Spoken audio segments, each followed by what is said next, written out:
Honorable Ministers, Judge Yusuf, distinguished panelists, Excellencies, ladies and gentlemen. It is a great pleasure to welcome you all here at the United Nations in New York for the presentation of the Investment Support Program for the least developed countries. Before offering a few introductory remarks, I would like to ask Ms. Irene Khan, the Director General of IDLO, who will co-chair the high-level segment with me, to also welcome you.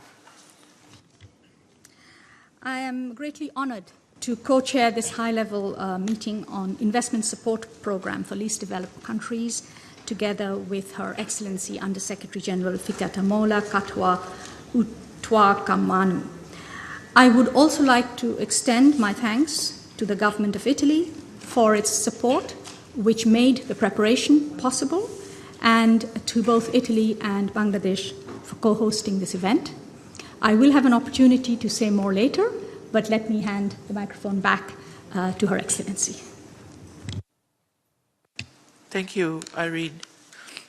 LDCs have great needs for rapid industrialization, job creation, infrastructure development, energy generation, as well as technology and innovation advances. These are all priorities of the 2011 Istanbul Programme of Action for the LDCs and are critical to realize the 2030 Sustainable Development Agenda and the SDGs. And we all know these priorities do require more and better quality foreign direct investment in the LDCs. Over the last decade, inward FDI stocks in the LDCs has played a catalytic role in economic development, enhancing productive capacity, and creating jobs and expertise.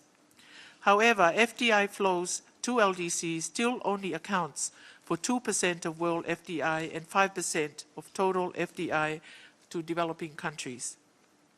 FDI inflows to the LDCs remain concentrated in a few countries and in the mineral and oil sectors. Larger and more diversified FDI flows need to go to all LDCs, and steps need to be taken to ensure that the benefits deriving from FDI are maximized.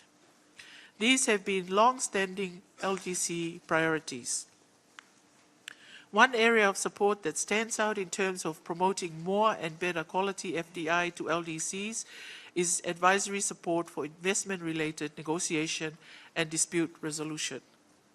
Investment contracts are becoming increasingly complex in the area of globalized production, with multinational companies engaging in a range of modes of entry, including joint ventures, strategic alliances, co-production and marketing, co-research and development, contract design and manufacturing, franchising, management contracts, contract farming and licensing, and more. Such complexity also translates in capacity asymmetry, with the LDCs often at a disadvantage across the negotiating table. And when contract terms may not turn out to the advantage of the host country and its people, friction may emerge and sometimes costly international litigation ensues. Similarly, investment-related international agreements are becoming intricate and far-reaching in their effects.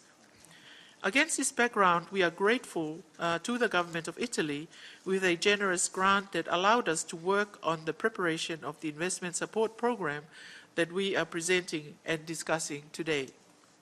We are also particularly thankful to the International Development Law Organization that has partnered with us in the conceptual phase of the program design and is now taking on the responsibility of the program. As an intergovernmental organization, IDLO counts many of the LDCs amongst its members as well as program countries because of its mandate experience in providing advisory and capacity building services in legal areas central to the key objectives of the program, and its close relationship with the UN and commitment to UN Sustainable Development Goals.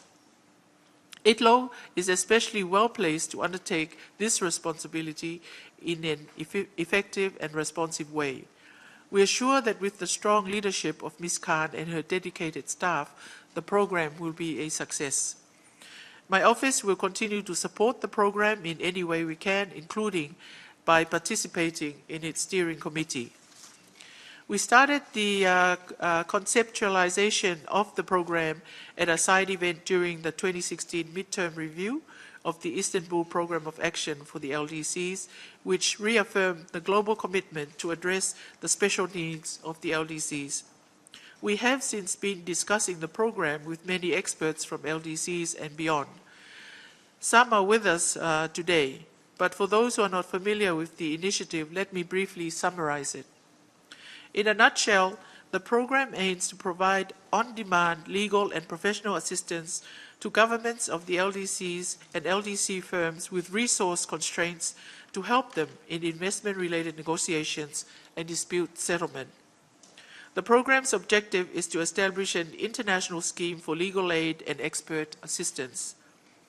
It wants to harness the services of lawyers and other relevant experts are ready to provide support to the LDCs on a pro bono basis, including in the context of social responsibility initiatives of the organization to which they are affiliated, thus catalyzing the readiness of professionals worldwide to contribute their expertise to the sustainable development of the poorest members of the international community. In this regard, we are particularly gratified of the initial response of the legal profession, with many leading firms indicating to us their willingness to partner with the program. Amongst them, I would like to recognize the contribution of Baker & McKenzie, which has helped us very substantially in the design of the program and in outreach activities leading up to today's meeting.